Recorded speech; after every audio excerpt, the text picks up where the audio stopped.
Money, they say, can't buy happiness, but it can buy a yacht big enough to pull right alongside it.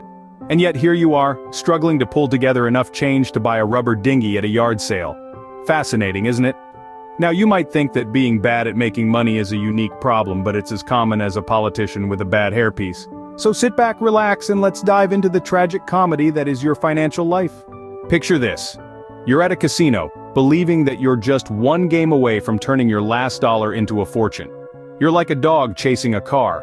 You wouldn't know what to do with it if you caught it, but let's be honest, the only thing you're catching is a cab ride home because you've run out of money for parking. Or how about this? You've got a solid plan to save money. You're going to quit buying expensive coffee and make it at home. Fantastic. Except, you then go out and buy a coffee machine that costs more than your car. And let's not forget the artisanal, hand-picked, sun-dried, bird-pooped coffee beans that cost more than a black market kidney. And speaking of kidneys, remember that time you thought about selling one to pay off your credit card debt? Ah, good times. But then you realized you need that kidney more than you need to pay off your debt. After all, who needs a good credit score when you have two functioning kidneys, right? You're like a moth drawn to the flame of financial ruin, and it's almost poetic. Like that time you decided to invest in stocks because you heard your neighbor made a fortune. You didn't know the first thing about the stock market, but hey, how hard could it be? Well, turns out pretty hard. It's like trying to solve a Rubik's Cube while blindfolded and on fire. But hey, at least you now own a single share of a company that makes left-handed screwdrivers.